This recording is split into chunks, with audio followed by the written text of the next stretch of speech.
What would you risk to save a wild, broken heart, especially when the whole world is racing past? One ordinary evening, Harper was just another exhausted EMT driving home, her mind on 100 worries, until she saw chaos bloom on the overpass. Cars swerved, horns blared, and in the median a tiny bobcat kitten bled and trembled, trapped and invisible to everyone but her. What happened next would test the limits of courage, compassion, and the healing power that connects us all. If you believe that true kindness still matters, even when no one's watching, give this video a like. And if you want to be part of more real-life stories where wildness, hope, and letting go are all part of the journey, hit subscribe and join our community. Stay with us, because this is the story of a rescue that changed 2 lives. And the lesson that sometimes the bravest thing you can do is let love run free. The sky over the edge of town was streaked with long bands of purple and red, the kind of sunset you only noticed if you weren't staring at your phone. Harper was driving home in her faded Subaru, the dashboard sticky from spilled coffee, her brain replaying the day's calls, a toddler's allergic reaction, an old man who'd fallen off his porch, a teenage fender bender. Exhaustion pressed down on her shoulders, a physical weight, as she turned onto the highway overpass that marked the boundary between civilization and the wild. That's when she saw the chaos. At first, it was just a shimmer of panic. Cars swerving, brake lights blooming like poppies, someone's horn blaring in the dry evening air. Then she saw it, a small, trembling shape in the median, low to the ground, back arched in terror. For a split second, it might have been a stray kitten, but as Harper got closer, her trained eyes recognized the telltale tufted ears, the wild gold eyes. This was no house cat. This was a bobcat kitten, maybe 3 months old, and it was caught in barbed wire, blood shining on its spotted fur.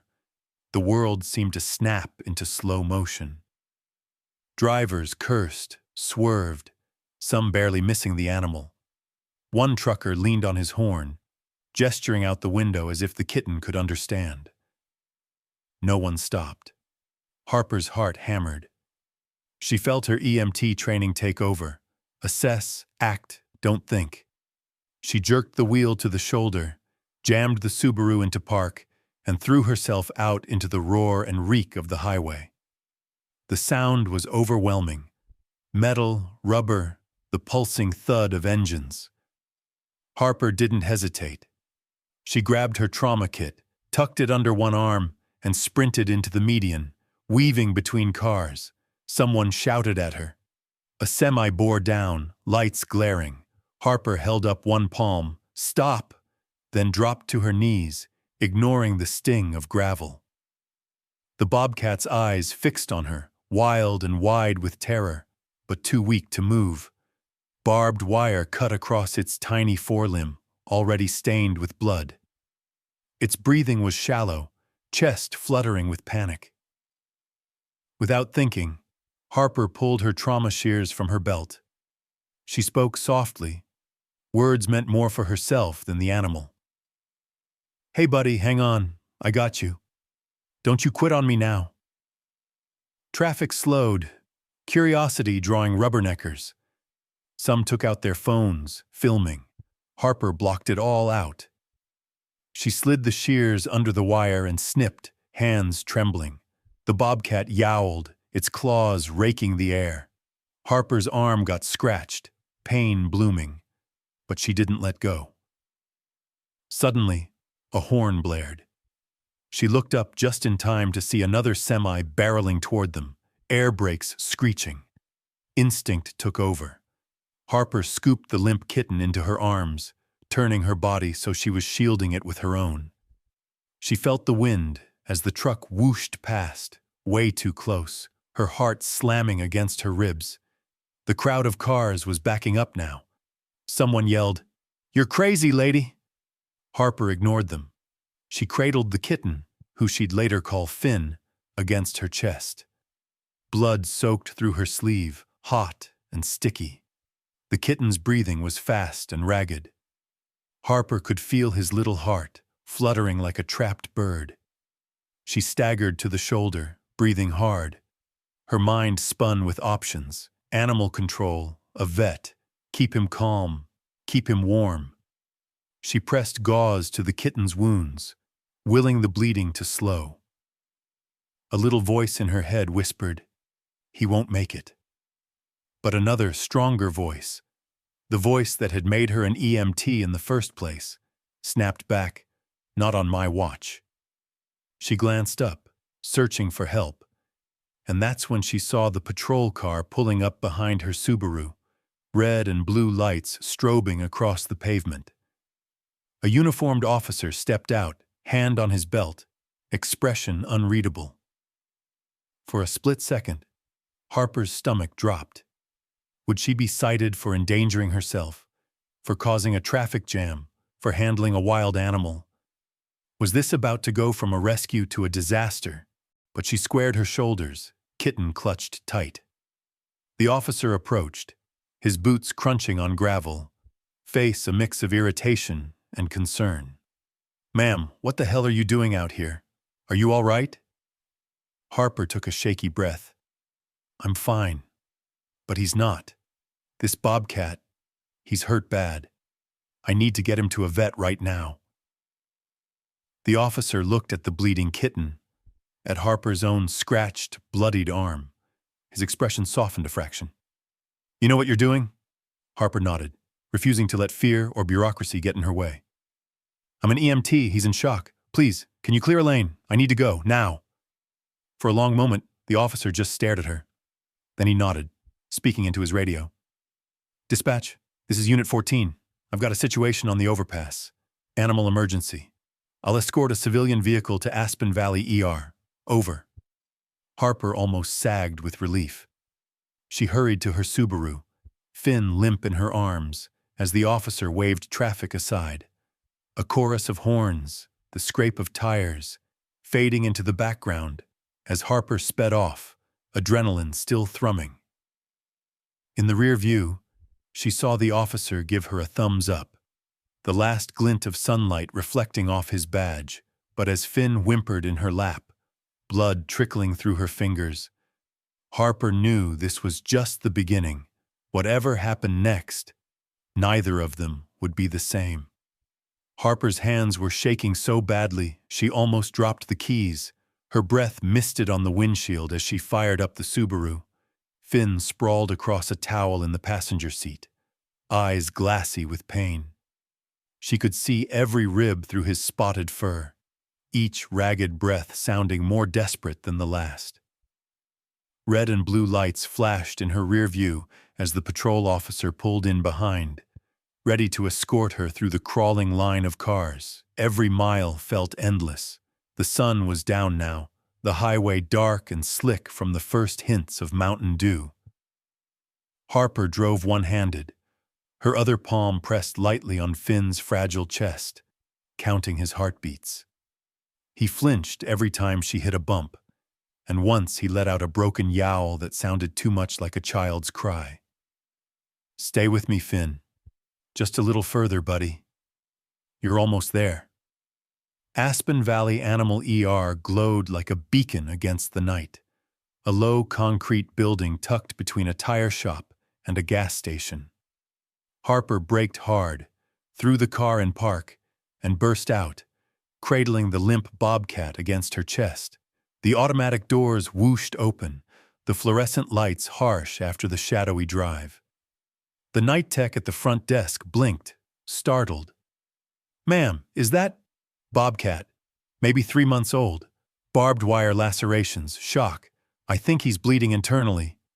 Please, I need Dr. Reed now." Harper didn't wait for permission. She was already running down the hall, Finn's weight growing heavier with every step. A tall man in scrubs, mid-40s, salt and pepper hair, the calm eyes of someone who'd seen everything, met her halfway.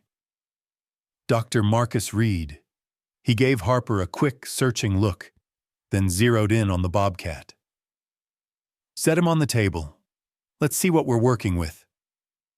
Under the bright exam lights, the wounds looked even worse. Deep gouges in Finn's forelimb, raw tissue exposed, flecks of gravel embedded in his paw pads. Blood oozed sluggishly. Dr. Reed's hands were steady, but his voice was brisk. He's hypothermic, shocky, pulse thready, gums pale, possible internal damage. If we're lucky, it's just muscle. If not, he trailed off. Harper bit her lip. He was tangled in barbed wire. He stopped fighting on the drive over. Please don't let him die. Dr. Reed didn't promise anything.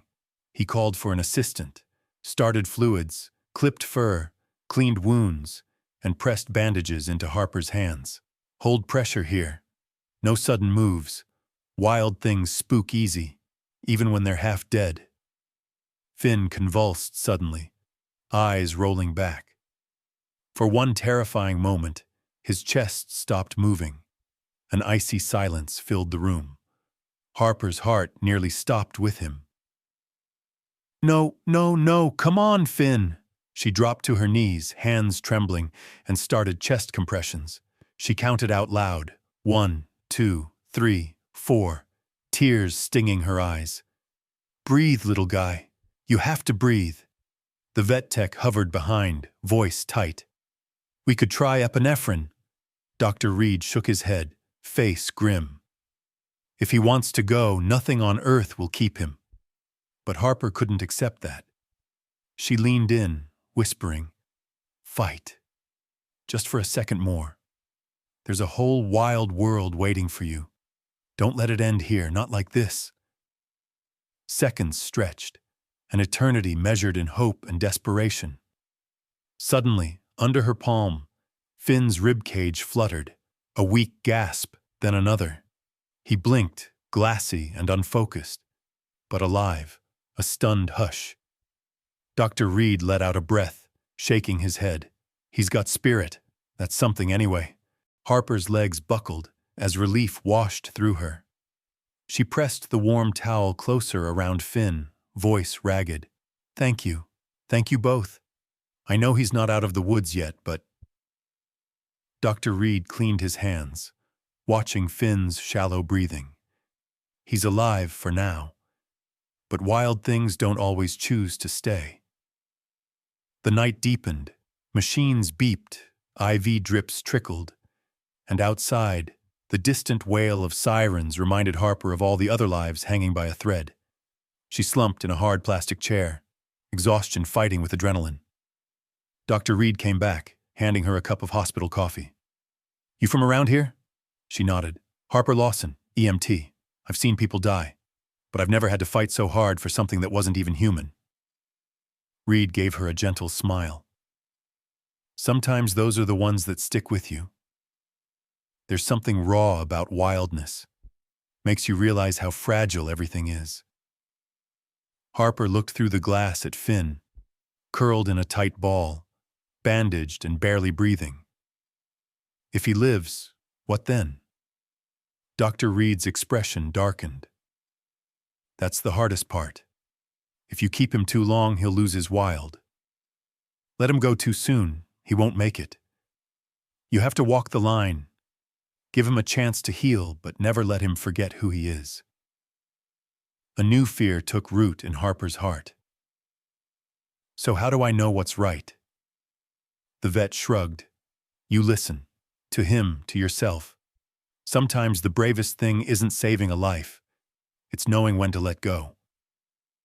As the hours crawled by, Finn's heartbeat steadied, but Harper's mind raced. Her phone buzzed with messages. Friends, her EMT supervisor, even her mom, all demanding to know why she'd risked her own life for a wild animal. She didn't have an answer. Maybe she'd needed to prove something. To herself. To the universe. Or maybe deep down, she saw her own wounds in Finn's. Raw, invisible, waiting for someone to notice. Around 3 a.m., Finn whimpered softly, stirring from his stupor. Harper pressed her hand to the glass, murmuring a promise. I won't give up on you. Not tonight. Not ever. In the empty waiting room, Harper realized she was already in deeper than she'd planned. She'd crossed a line, and life for both her and Finn would never be simple again. Harper drove home in the dead of night, headlights slicing the darkness along the winding road out of town. Finn lay on the back seat in a nest of towels, patched and bandaged, small enough to vanish in the folds of fabric. Each time she glanced in the rearview mirror, her chest tightened with worry. His breath was so faint. His eyes flickered in restless dreams.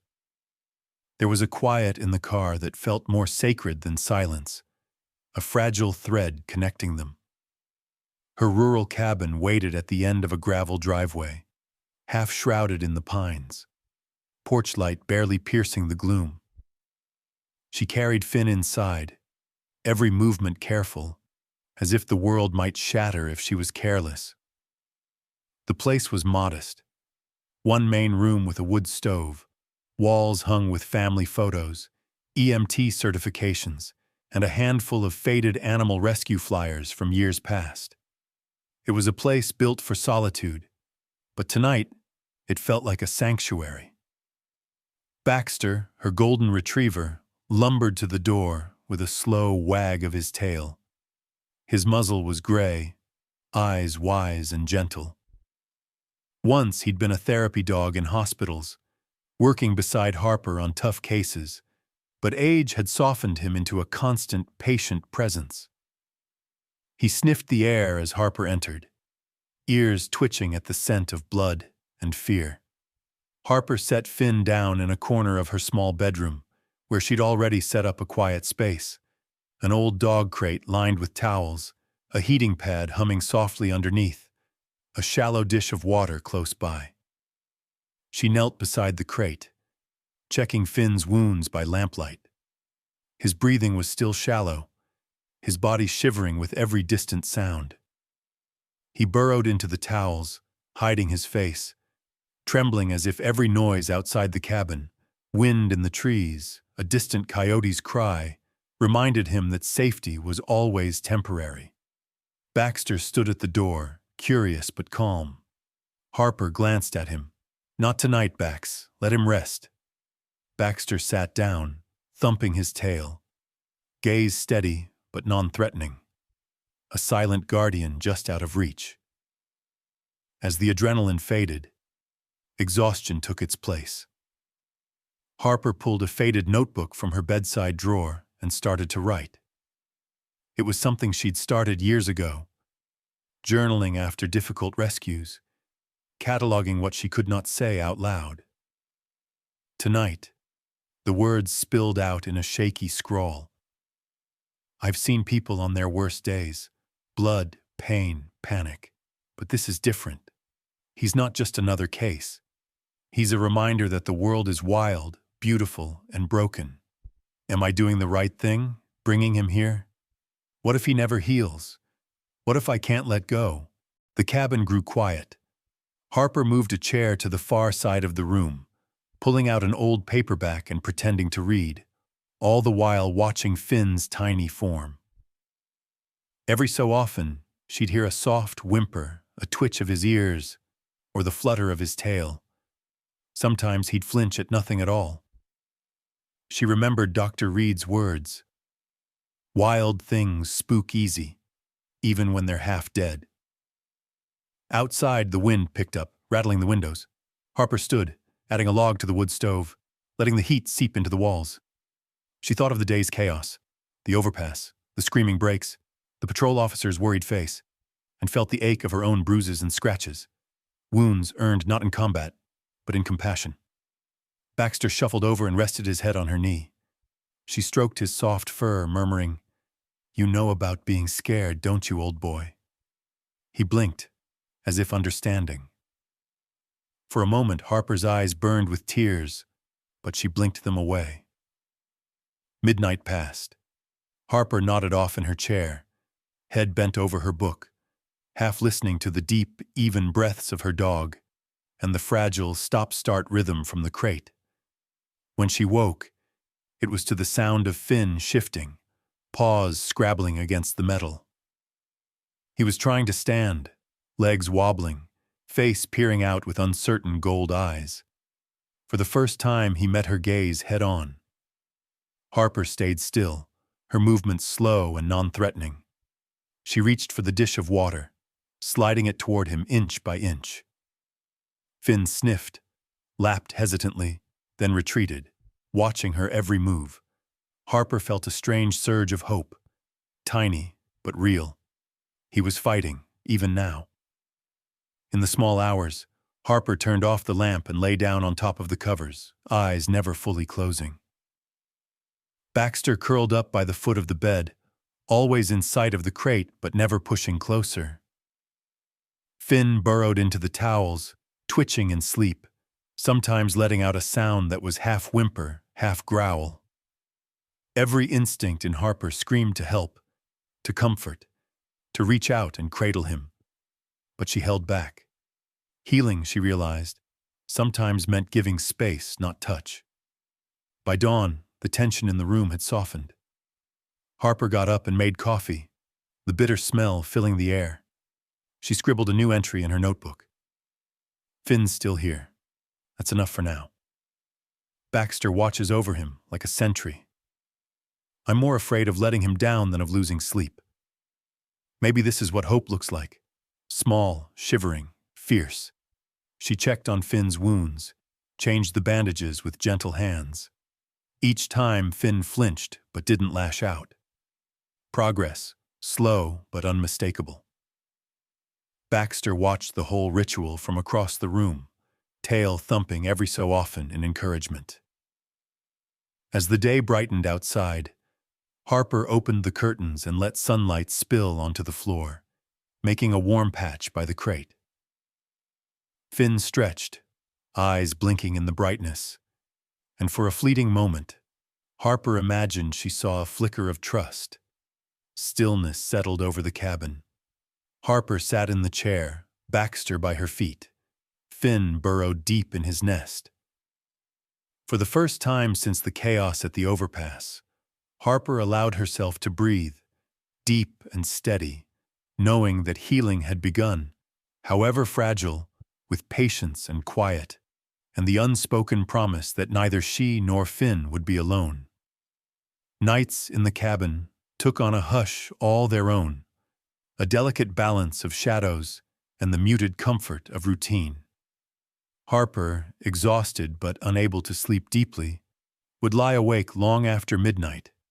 The only sounds the low hum of the wood stove and the gentle breathing of her old dog, Baxter. It was during these quiet hours that the real healing, the slow rebuilding of trust, began to unfold, sometimes so subtly that it felt like nothing was happening at all. Finn still hid in his crate most of the time, a tiny wild shape wrapped tight in his towel cocoon. Every new sound, a creak of the house settling, the wind in the pines, Baxter's nails clicking on the wood floor, sent a ripple of shivers down his small spine. Some nights he would whimper in his sleep, caught up in dreams of tangled wire and roaring trucks. When he startled awake, he'd press himself flat against the crate wall, eyes wide, every muscle taut. Harper respected the distance. She moved softly in the mornings, reading by the window as dawn crept over the horizon, writing in her journal, or making tea. Sometimes she'd murmur stories out loud, childhood memories, tales from the ambulance. The kind of soft, meandering speech meant more to soothe herself than to be understood by anyone else. She didn't try to pet Finn or coax him from his corner. She simply existed nearby, her presence gentle and unthreatening. Baxter, on the other hand, was a constant, always within sight but never intrusive. It was as if he understood that this wounded creature was something sacred, something that needed to decide, in its own time, whether the world could be safe again. The old retriever would pad quietly to the edge of Finn's space, then lie down and settle in, sometimes sighing deeply as if to say, "You're not alone. I'm here if you need me." The first few nights, Finn kept to the farthest corner, eyes never leaving the big golden dog. But Baxter never pushed. He simply kept vigil, letting Finn come to terms with his presence. As the days blurred together, the change happened so slowly that Harper nearly missed it. One night, as a cold rain drummed the roof and the wind whistled through the eaves, Baxter made his usual rounds before bed. He paused at the crate and, instead of lying at a distance, stretched out so his body formed a warm barrier against the wire door. Finn shifted nervously, but did not bolt to the back.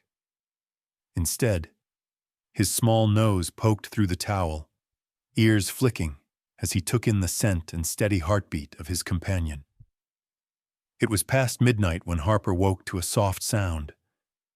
Not Finn's usual whimper, but the faintest rustle of movement. She turned her head and saw, in the pale glow of the nightlight, Finn creeping to the edge of the crate. With trembling paws, he nosed the door, testing the air, then stepped gingerly out onto the blanket Harper had spread on the floor. Baxter didn't move, just thumped his tail once in greeting. Finn hesitated, gaze flicking from the human in the bed to the dog on the floor, then slowly, almost unwillingly, curled himself up against Baxter's side. A breath Harper hadn't realized she was holding escaped. She lay silent, not wanting to break the spell. The two animals, one ancient with wisdom, the other young and broken, had found a kind of truce in the darkness. Baxter's warmth seemed to steady Finn's breathing. After a while, Finn's eyelids drooped, and he slipped into sleep, pressed close to the golden fur. That night, Harper barely slept, too moved by the small miracle unfolding in her living room. She thought about the loneliness that had crept into her own life over the years, the gradual isolation that followed after she was left by someone she thought she'd spend forever with, the long nights she'd spent waiting for a call that never came.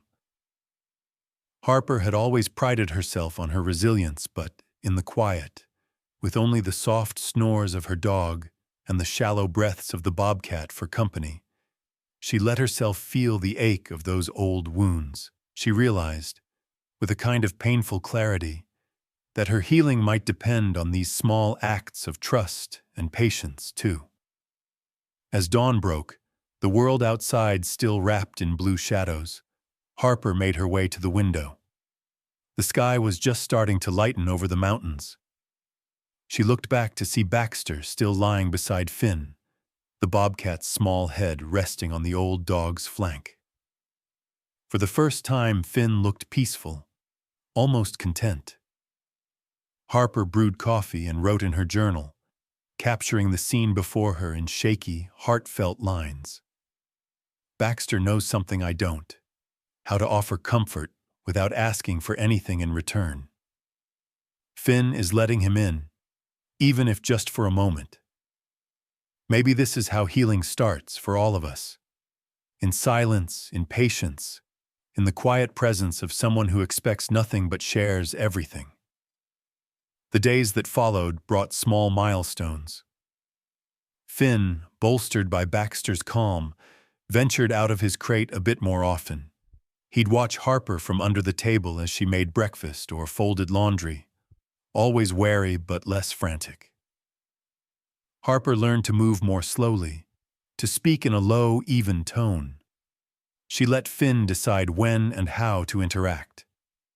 At night, Baxter maintained his vigil, and Finn began to seek him out rather than wait to be found. Harper sometimes caught them in the early hours, Finn pressed tight against Baxter's side, the old dog's breathing deep and regular, a lighthouse for the little wild thing lost at sea. Sometimes, when she couldn't sleep, Harper would sit at the edge of the room and watch them. The sight was a balm she hadn't known she needed. She realized that trust, once shattered, could be rebuilt. Not all at once, but in a series of small, brave choices, and sometimes the bravest thing was just to stay. In the deep hush before morning, with Finn and Baxter curled together in the soft golden light, Harper began to believe that, perhaps, she too could learn to trust again. Spring crept quietly into the Colorado foothills, dissolving the snow in the shadows and coaxing green shoots from between the rocks. The days grew longer and softer, sunlight pouring through the cabin's windows, turning the air gold and honey-warm. Inside, change stirred too, subtle at first, but soon impossible to ignore. Finn, once a shivering ball of wounds and terror, was growing stronger every day. Healing made him restless. It started with curiosity. Finn would linger at the edge of the living room, watching Baxter pad outside for his morning rounds. When Harper opened the door, Finn's nose twitched at the scent of pine and mud. Sometimes he'd stretch himself to peer through the low window, eyes bright, tail flicking with the strange longing that Harper recognized, but could never hope to satisfy. On a gentle afternoon, when the world outside was brimming with bird call and the hope of new things, Harper finally gave in. She opened the back door and invited Finn into the yard, careful to keep Baxter close, and the gate latched tight.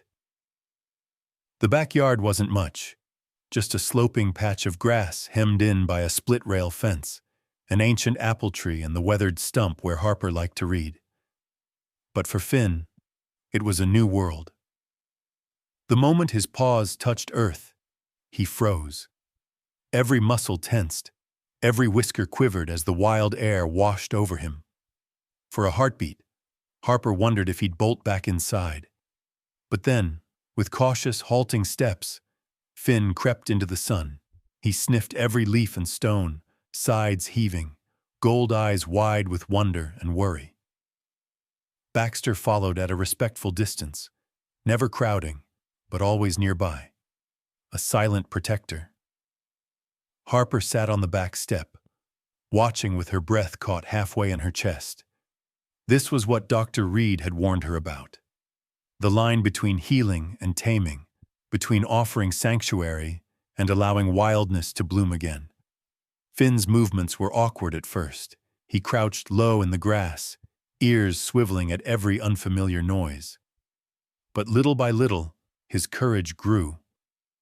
A grasshopper shot past, and Finn sprang after it, stumbling on clumsy paws but nearly catching the thing with his outstretched claws.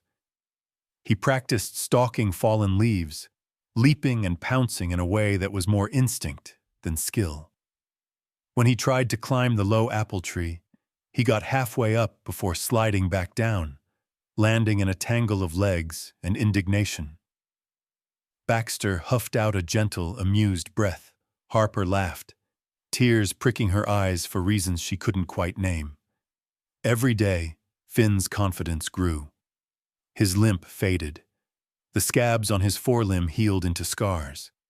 He began to roam the yard more boldly, sometimes sitting beneath the fence, nose lifted to the breeze, body taut with longing for something beyond. But for all his newfound daring, Finn never strayed far from Baxter. If a car rumbled by, if a hawk shrieked overhead, he'd scurry back to the old dog's side and press close until the world felt safe again. One afternoon, as clouds gathered low and blue over the ridge, Harper sat beneath the apple tree, reading while Finn prowled the yard. She was just beginning to relax when a prickle of unease threaded through her. Baxter, usually serene, had gone rigid, his hackles raised. Finn was near the fence, body tense, staring at the thicket beyond the property. Then Harper saw it, a flash of tawny fur and cold yellow eyes. A coyote, lean and hungry-looking, lurked just outside the fence, nose twitching as it caught Finn's scent. The coyote moved with a predator's confidence, weaving along the fence line, gaze locked on the small Bobcat Kitten. Finn froze, his ears flattened, tail bushed out. Instinct warred with terror. He wanted to run, but he didn't know where to go. The coyote made a low, guttural sound, teeth bared in anticipation. Harper's heart hammered. She sprang to her feet, voice sharp with fear. "Finn, get back!" She clapped her hands, shouted, grabbing Baxter's leash. Baxter leapt forward, barking with a force Harper hadn't seen in years. The coyote started, snarled, and then slunk away into the brush, melting into the safety of wildness. Finn stayed frozen until Harper rushed to him, heart pounding. She crouched and murmured soothing nonsense. Hands gentle, careful not to touch. "You're okay, buddy. You're safe, I promise." Finn's flanks heaved, and for a moment Harper thought he might dart away. But Baxter appeared at his side, and Finn pressed himself close, trembling. The crisis passed, but the lesson lingered. Wildness was beautiful, but it came with danger, and Finn's place in the world was as uncertain as ever. That night, after Finn had retreated to his crate and Baxter lay curled on his rug, Harper made a call she'd been dreading and delaying for weeks.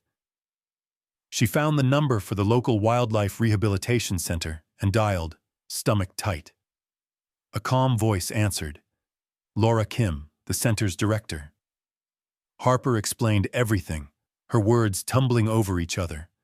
The rescue, the wounds, the slow progress, the coyote's arrival. Laura listened, thoughtful and measured. "You've done a good thing, Harper. But here's the truth. He'll never be a pet. And he may never be truly wild either. Rehab is a balancing act. Sometimes they make it. Sometimes they can't let go of what's safe. But we can try. I'll come out tomorrow and we'll see what Finn needs next." After the call, Harper sat for a long time at the kitchen table, staring at the moonlit shapes of Finn and Baxter, the line between them almost invisible now. She wondered what she was willing to risk. Her heart, his safety, the fragile trust that bound them all. She knew that soon a decision would have to be made. As she drifted to sleep, Finn stirred and poked his head from the crate, watching Harper with ancient, wild eyes. For a heartbeat, she could almost imagine he was telling her, "I don't belong to you. I belong to the world." And Harper, aching and proud and afraid, finally understood what that meant. By the time Laura Kim arrived at Harper's cabin, the air carried the sharpness of early summer. She was calm, dressed in jeans and a faded Wildlife Center hoodie, her manner confident but kind. She walked the yard with Harper, asked questions, and watched Finn's movements with a practiced eye. After meeting Baxter, who greeted her with the dignified patience only an old dog can muster, she sat at the kitchen table, mapping out a plan with Harper in quiet, decisive strokes. "He's strong, and he still remembers what it means to be wild," Laura said, watching Finn chase a moth's shadow across the sunlit wall. "If you keep him indoors much longer, he'll lose that edge. But if we rush it, he won't survive outside. What we need is a soft release. Let him practice in a space that's safe, but as close to wild as we can make it." Together they built a makeshift pen at the edge of Harper's property, right where the trees grew thick and the ground sloped down to a dry creek bed. They dragged in branches and logs for climbing, set out hiding spots of brush and rock. Laura brought fresh prey, already dead mice, then later, live insects, and, eventually, a scrawny rabbit, for Finn to practice hunting. Each addition to the enclosure was both a gift and a test. Finn's eyes burned with excitement and confusion. He stalked, missed, tried again. Sometimes he'd look back at the house, searching for Harper or Baxter. Sometimes he vanished into the brush, only his tail showing where he lurked. Harper watched all of this with a roiling mix of pride and terror. Every day, Finn seemed less and less like the kitten she'd pulled from the highway. His spots faded into muscle, his limp vanished, and the wild glint in his eyes grew brighter. Laura visited twice a week, offering advice and reassurance. "You're doing the right thing," she'd say, steady and warm, letting him learn, letting him try. Late one afternoon, a thunderstorm rolled over the foothills, darkening the sky and setting the world on edge. Harper watched clouds gather, her anxiety climbing with every rumble of thunder. She checked Finn's pen twice, then 3 times, making sure the gates were secure, the shelter dry. Finn seemed restless, pacing the length of the fence, tail lashing, as if he could feel the storm in his bones. That night, lightning cracked open the sky, turning the world ghostly white, and then plunging it into darkness. The wind howled through the trees, rain slashing the windows. Harper lay awake, every muscle tight, listening for any sign of trouble. Around midnight, a tree branch snapped in the yard with a shattering crash. Baxter barked, his voice sharp and anxious. Harper jumped from bed, heart pounding. She grabbed a flashlight and dashed outside, rain stinging her face. The pen's gate banged against the post. Open. The branch that had fallen had smashed the latch, splintering wood and leaving a gaping hole. Finn was gone. The panic was immediate, primal. Harper called for him, voice lost in the storm. She scanned the yard, the creek bed, the tangled shadows beneath the trees. "Finn! Finn!" Baxter hovered at her side, barking desperately. For long, agonizing minutes, there was no answer, just rain, wind, and the roar of thunder. Finally, as Harper swung the flashlight over a clump of brush at the edge of the wild land, she caught a glimpse of movement. Something darted through the tangled branches, a flash of spotted fur, a low growl. Harper stumbled toward it, calling Finn's name, slipping in the wet grass. As she pushed through the thicket, she saw him, Finn, cornered by a fox nearly his size. Teeth bared and eyes wild, the fox lunged, snapping at Finn's flank, forcing him deeper into the shadows. For a moment, Harper froze, paralyzed by fear. This was the test, life or death, wildness or safety. She knew she couldn't rush in, couldn't intervene without making things worse. Her voice cracked as she whispered, "You can do this, Finn. Remember who you are." The fox lunged again, but Finn ducked low, claws flashing. He twisted with a speed Harper had never seen, feinting left, then darting right, sliding through a gap between the rocks. The fox chased, but Finn leapt onto a fallen log, using his momentum to vault over the fox's back. The move was desperate, but it worked. The fox slipped in the mud, lost its footing, and Finn shot away into the darkness. Harper let out a sob, of relief, pride, fear, and heartbreak all tangled together. She followed, but the woods swallowed Finn's small shape. She called for him until her throat was raw, but the only answer was the rain. Baxter pressed close to her leg, his body shaking with cold and worry. Soaked and shivering, Harper stumbled back to the house, hope flickering but not quite gone. She sat by the window, waiting out the storm, every nerve strung tight with worry. She thought of all the times she'd kept Finn safe, all the ways she'd tried to shield him. Tonight, he'd face the wild on his own terms. Dawn broke, gray and sodden, the world washed clean by rain. Harper walked the yard, calling softly, scanning for tracks. She found paw prints by the creek, the mud stamped with the shape of Finn's feet, smaller than the fox's but deeper, more certain. They led off into the thickest part of the brush. Laura called that morning, her voice gentle and knowing. "This is the hardest part, Harper, but you did what you needed to. If he's meant to come back, he will. Wild things remember kindness, even when they're gone." Harper nodded, pressing the phone to her ear. watching Baxter sniff the ground with mournful hope. She realized in that quiet moment that letting go was not an act of surrender, but of courage, the same courage Finn had shown beneath the storm. And somewhere in the wild, Finn was learning that courage too. The first morning after the storm, Harper moved through the cabin in a haze of worry. Every shadow outside her window looked like Finn. Every scrape of wind in the grass made her heart leap.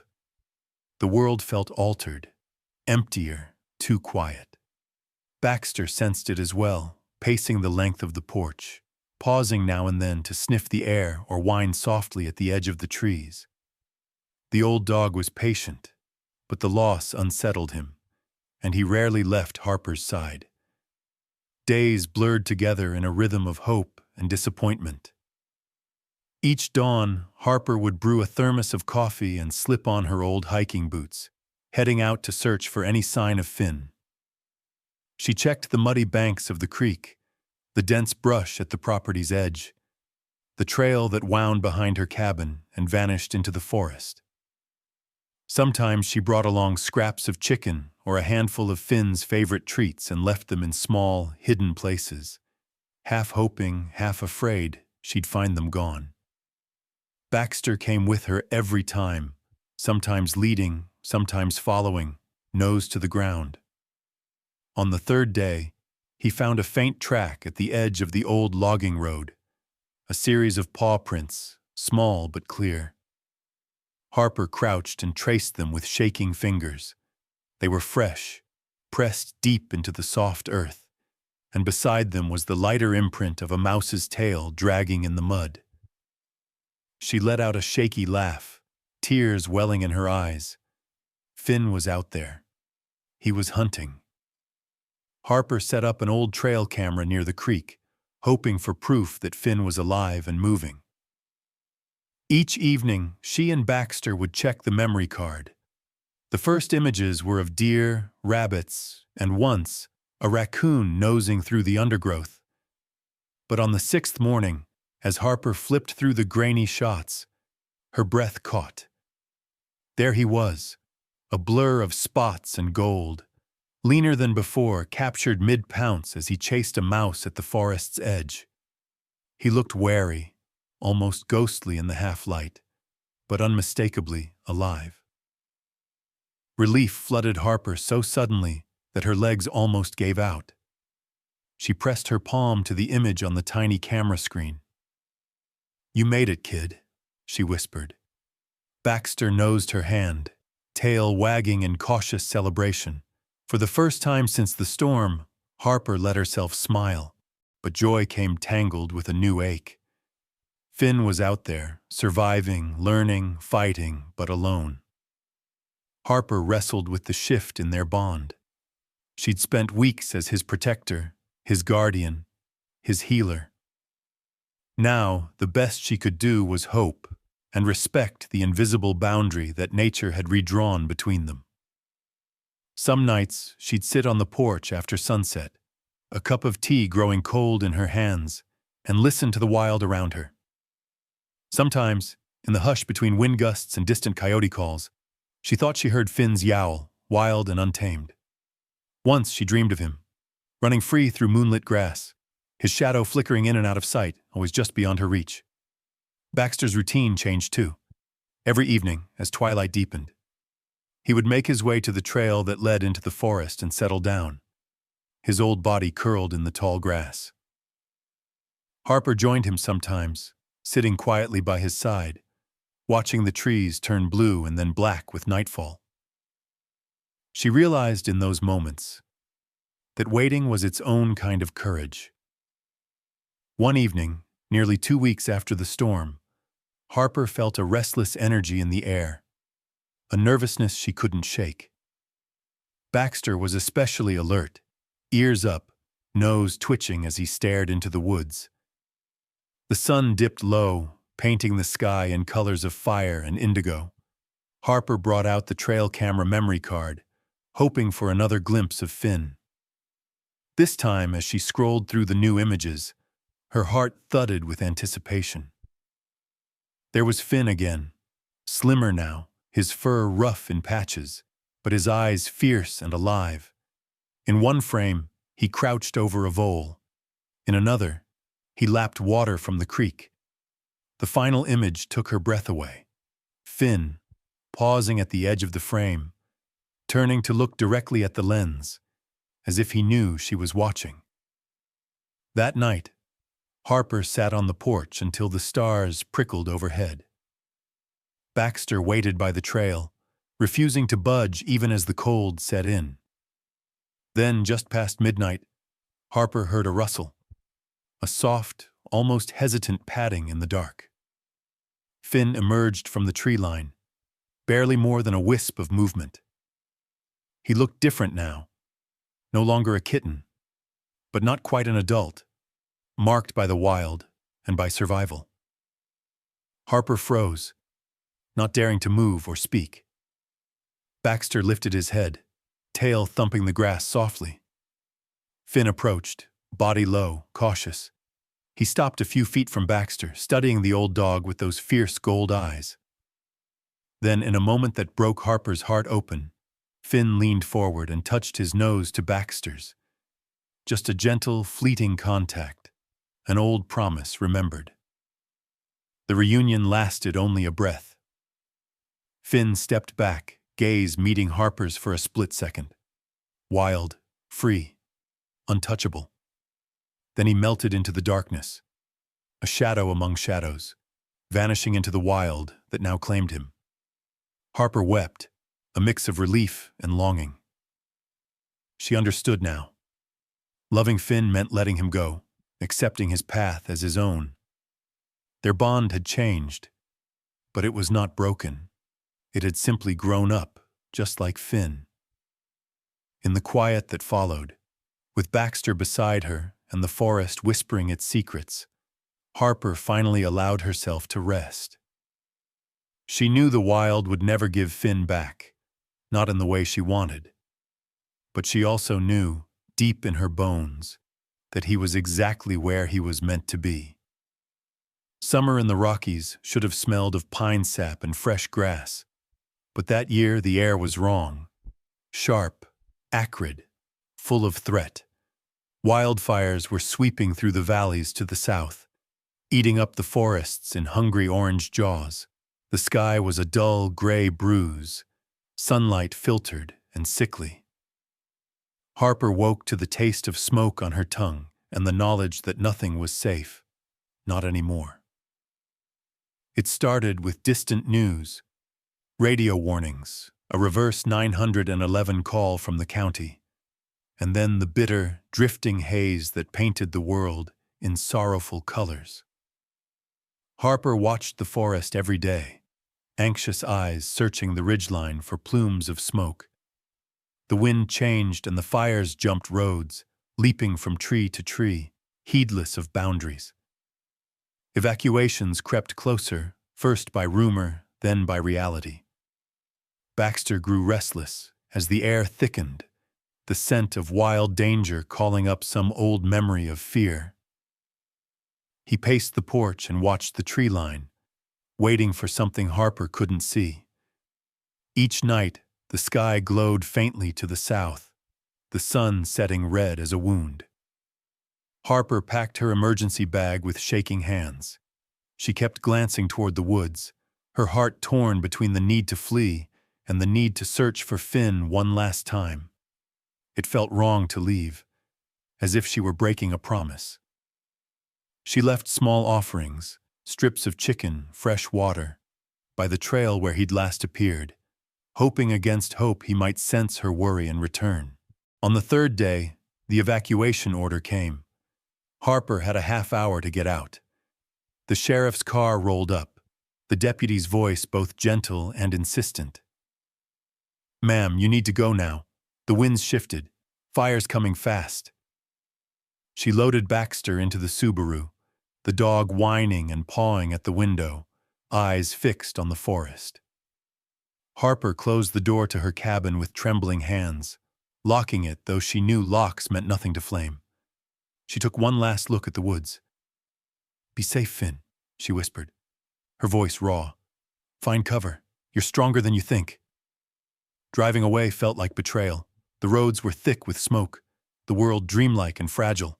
As they joined the long line of cars winding down into the valley, Harper's chest ached with every mile she put between herself and home.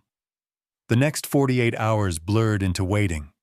The town rec center became a sea of restless evacuees, families sleeping on cots, dogs pacing, anxious voices swapping news and rumors. Harper spent her nights staring at the ceiling, clutching Baxter's old collar for luck, haunted by the image of Finn alone in the burning wild. She called the Wildlife Center, but Laura could only offer the same hollow comfort. Wild animals know how to hide. If he's got any chance, he'll find it.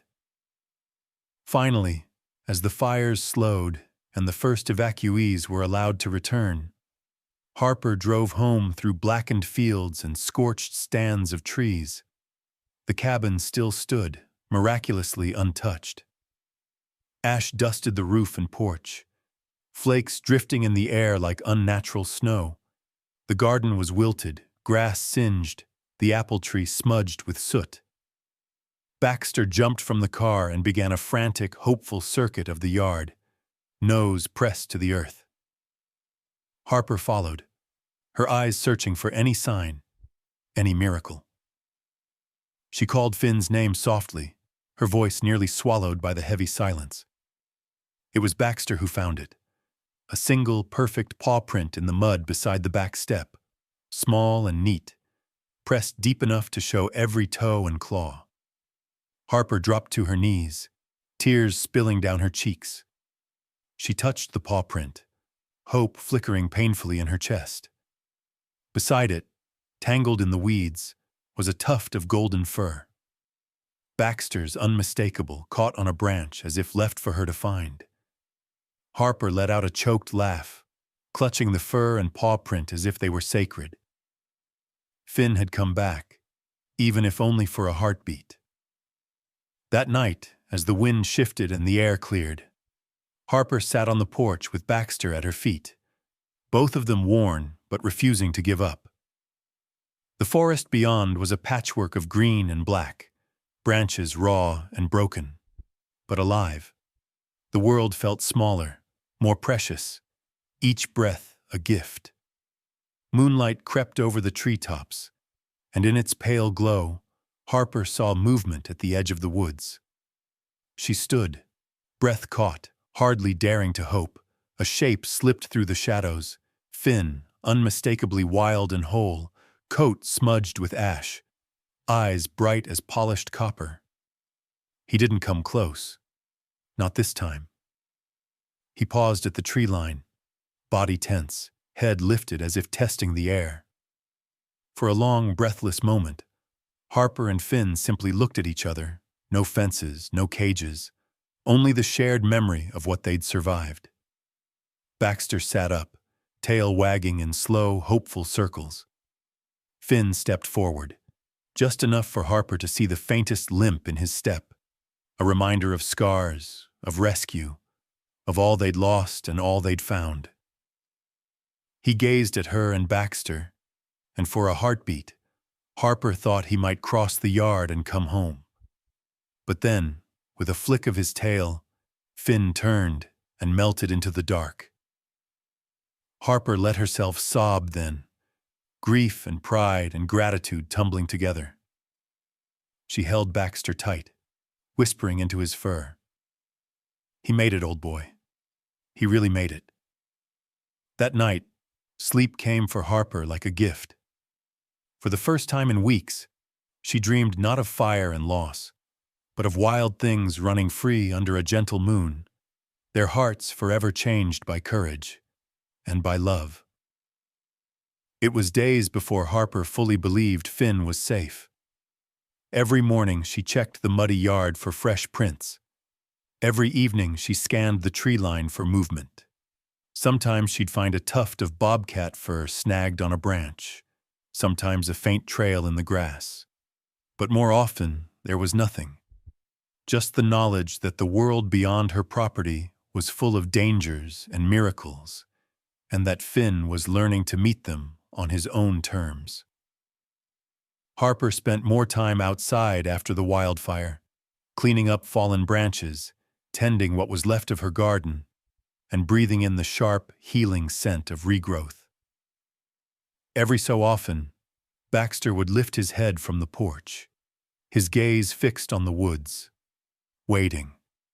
Harper started to believe that Finn's story might not be a tragedy after all, but a lesson in resilience, wildness, and the courage to move forward, scars and all. Sometimes she'd hear stories in town.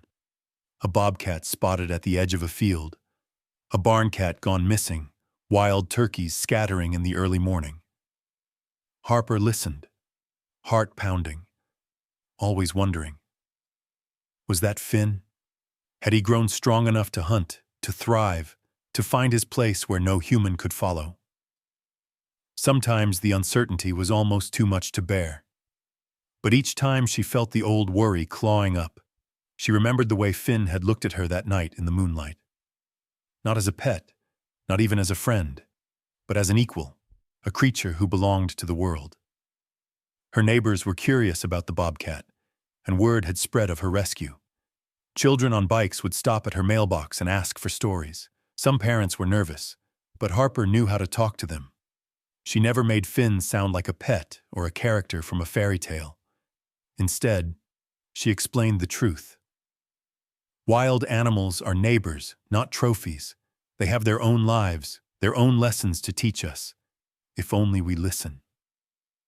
That autumn, Harper began volunteering at the elementary school, visiting classrooms with Baxter to talk about wildlife and what it meant to share space with animals who'd always been here. She brought pictures of Finn from those first days, the tiny, bleeding kitten rescued from the median, and photos from the trail camera. Finn leaner, older, eyes bright with the fierce joy of survival. The children listened, wide-eyed, asking question after question. Wasn't he scared? Did he miss you? Will he come back? Harper told them what she'd learned, that real compassion means meeting others where they are, not where we want them to be, that the wild was never meant to be tamed, only respected. She described how Baxter had watched over Finn, never asking for trust, just offering silent company until Finn was ready. The children seemed to understand. Sometimes healing wasn't about erasing scars, but about having the courage to live with them. After one presentation, a little girl lingered behind, clutching a stuffed tiger. She looked up at Harper with solemn eyes. "Did it hurt to let him go?" she asked quietly. Harper knelt down, feeling the ache of honesty. "Yes," she answered, her voice gentle. "It was one of the hardest things I've ever done. But loving someone, really loving them, sometimes means letting them find their own way, even if it hurts." She watched the girl nod and squeeze her stuffed animal tighter. Maybe that small seed of understanding would grow, she hoped, into something kinder for the world. The days grew short, frost glittering on the grass each morning. Harper found herself reflecting on everything that had changed. She'd lost so much in her life: friends, lovers, the certainty that she could keep the ones she cared about safe. For years, she'd tried to fill that empty space with work, with rescue, with routine. But Finn's story had given her something new: the wisdom to let go, and the belief that even broken hearts could recover if given enough time and respect. At home, Baxter grew slower, his steps stiff, but his devotion never wavered. He still waited by the trail most evenings, tail thumping when Harper joined him. Sometimes they would sit in silence, the dusk humming with the sounds of crickets and the soft rush of wind through the scorched pines. One night, as Harper sat with her notebook, she wrote, "Finn taught me that love isn't about possession. It's about presence, about meeting someone in their fear and letting them go when the time is right. Healing isn't about erasing pain or pretending scars don't exist. It's about having the courage to trust again, animal and human alike. She thought of all the times she'd tried to control the outcome, to manage grief by tightening her grip. Now she understood. True strength was in the letting go, in having faith that what she'd given, safety, kindness, space, would echo through Finn's life, and maybe through hers as well. As the holidays approached, Harper was invited to share Finn's story at a community event. She brought a slideshow of images and ended her talk with a simple message. The wild isn't something to fear or conquer. It's something to respect. Sometimes, the greatest act of love is to let another living thing find its own path. The audience was quiet for a long moment, and then softly, applause broke out. Harper saw tears on more than one face, a ripple of shared understanding passing through the room. She knew then that Finn's journey had become more than a private lesson. It was a story about hope, about release, and about the hard, beautiful work of believing that all of us, animal or human, can recover if given the chance. That night, under a sky bright with winter stars, Harper stood at her porch and looked out at the dark edge of the forest. Somewhere out there, she knew, Finn was living wild and free, and maybe, just maybe, he remembered her as someone who had loved him enough to let him go. As the seasons shifted and the mountains shed their winter coats for spring, Harper found herself settling into a new rhythm. The days were gentle, the cabin still, each morning arriving with soft light filtering through the pines. Finn's visits became rare but never stopped. Sometimes Harper would wake to find fresh paw prints in the snow just outside her door, tiny tracks threading from the woods and looping around the porch before vanishing back into the wild. She'd step outside in her slippers, letting the cold bite her toes, and smile at the sight, a secret sign that somewhere out there, the little bobcat she had saved was thriving. On some mornings, a gift would be waiting on the stoop, a rabbit's tail, a mole, or the tuft of a bird's feather, left with a hunter's pride. At first, the offering startled her, a reminder that Finn belonged to a world of tooth and claw, a world that was beautiful but untamed. Over time, she came to see them for what they were, tokens of respect, acknowledgments of a bond that had never quite faded. Baxter, too, grew old with the seasons. His muzzle turned white, his steps faltered, but his heart remained steady. Harper often found him napping on the porch, head resting on his paws, eyes half closed as he watched the woods for movement. The years had slowed him, but they had not dulled the gentle wisdom in his gaze. One spring morning, Harper awoke to a strange stillness. She found Baxter curled in his favorite spot by the trail, his breath slow and shallow. She knelt beside him, running her hand over his golden fur, whispering words of thanks and love. He looked at her one last time as if assuring her that everything would be all right, then slipped away as quietly as a falling leaf. The loss hit Harper harder than she expected. The cabin felt emptier than ever, the silence sharp with memories of all the lives she'd held and let go. She wrapped Baxter's old blanket around her shoulders and took him, with trembling hands, out to the trail where he and Finn had once waited together for the wild to return. There, under the pale spring sun, she scattered his ashes along the path, her tears mingling with the soft mountain breeze. For a long while she simply sat there, lost in the sound of wind in the pines and the far-off call of a hawk. The grief was deep, but it was clean, a sadness that honored love, rather than denying it. As she sat, she felt a presence nearby. At first, she thought it was a trick of the light, but when she turned, she saw a shape in the brush at the edge of the trees. Finn had come. He watched her from the shadows, his coat glossy and thick, the scars on his leg now just a faint memory. For a moment, neither of them moved. Then Finn stepped forward, gaze steady, as if to pay his respects. He circled the spot where Baxter's ashes lay, paused, and then, with a flick of his tail, vanished silently into the forest. Harper felt a rush of gratitude so fierce it nearly undid her.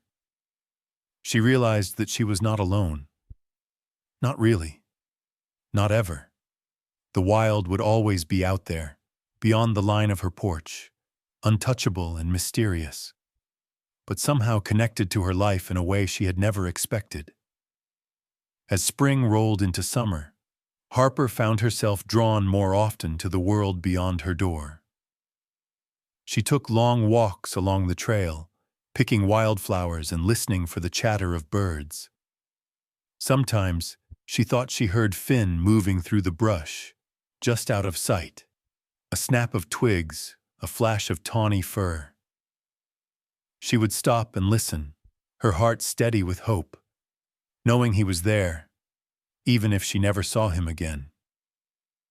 In town, people still asked about the bobcat. Kids at the school would wave when she drove by, their voices bright with excitement. Any sign of Finn?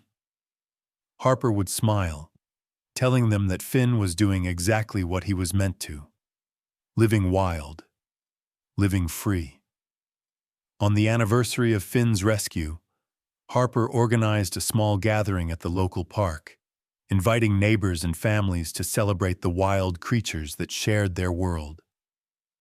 She told Finn's story from beginning to end, how a single act of courage on a chaotic highway had changed both their lives, how healing was not about holding on, but about letting go. She spoke about Baxter's gentle patience, the lessons learned in silence, the wisdom of the wild. Afterward, as the crowd drifted away and the park grew quiet, Harper lingered by the edge of the woods, the late sun turning the trees to gold. She found herself reflecting on the strange symmetry of it all, the way she had tried to rescue Finn, only to discover that he had been rescuing her as well. His wildness had taught her to trust, to risk, to hope again. In letting him go, she had found herself. Sometimes at night, Harper would sit on her porch, wrapped in Baxter's old blanket, watching the stars shimmer above the mountains. She would imagine Finn prowling the ridgelines, a shadow among shadows, his heart strong and sure. The pain of goodbye still lingered, but it was softened by the knowledge that she had loved him well, and that the love had changed them both. She realized, finally, what Dr. Reed and Laura Kim had meant when they spoke of wild things and the need to let them go. Love, Harper understood now, was wild too. It did not ask for guarantees or promises. It asked only for courage, and for the faith to believe that those we love would find their own way. As another year passed, the signs of Finn's visits became even rarer. Sometimes Harper would find only a single paw print in the snow, or a new scratch on the old apple tree. But each trace, each fleeting connection, was enough. Standing at the edge of her property, Harper looked out at the limitless wild and felt her heart at peace. She whispered into the breeze, a message for Finn and for every wild thing she'd ever loved and let go. You're free. I'm free too. Thank you for saving me. And as the mountains held her words and the wind carried them away, Harper understood, truly, deeply, that the greatest courage was not in saving others, but in trusting that they could save themselves. Love is wild. Healing is mutual. The greatest courage is trusting the ones we love to find their own path.